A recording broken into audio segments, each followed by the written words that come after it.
I'm about to enter what looks like a war zone. There's a gaping hole in our newsroom. There's concerns over asbestos and other toxins. Before we go in, a trip to this safety supply store is mandatory.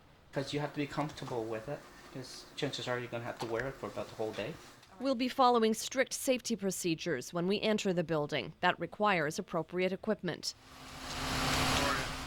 Asbestos wasn't a problem while we were working here at CTV. It became a problem when the TV station caught fire February 7th.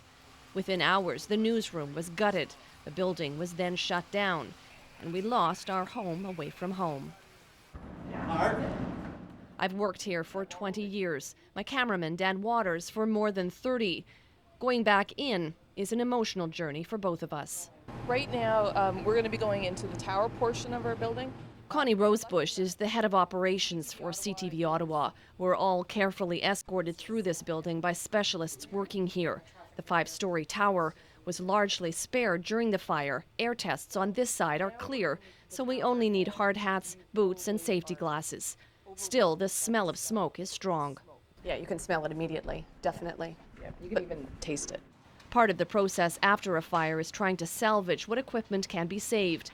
In the tower, specialized companies are cleaning equipment like papers and furniture. Another company is handling the electronic equipment. This is a big job. As you can imagine, we have 3,000 pieces of electronic equipment, broadcast equipment, so all of that sort of is processed and stored in here until then we come and we pick it up.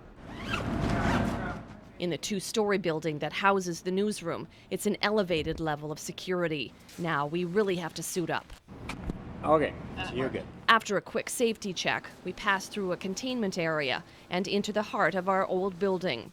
Though I've walked these halls hundreds of times, it's not feeling at all familiar. A guitar the cameraman played has survived down here. The room they hung out in is destroyed. Now that I'm in here and I see the mess and the destruction, it's very emotional. After spending 30 plus years in this office, the memories on the wall, it's very emotional. In certain parts of the building, it appears eerily to be business as usual. TVs are on, buttons illuminated. And an amazing find, hundreds of our archive tapes, the early broadcasts, have survived. Everything still has to be cleaned and evaluated, but it really bodes well for a lot of our historical footage. Up the stairs and into the newsroom, the shock really hits me. It's like a bomb went off in the newsroom. This is ground zero where the fire began. We still don't know why. The fire marshal's office says it'll be at least 2 more months before their report is finished. Clearly, the newsroom is. This is my desk where I sat for the last 20 years. My notes are still on the floor with some of my contact information. My coffee cup is still here like I just, left yesterday. It's pretty hard to see it this way. Max's office is a disaster, though some personal items are salvageable. Carol Ann's piece of the Berlin Wall, a piece she cherished when she covered that momentous event, is buried. This is our video library where reporters kept copies of the stories that they had done over a period of decades. Look at the shape of these tapes. Clearly the tapes are lost forever.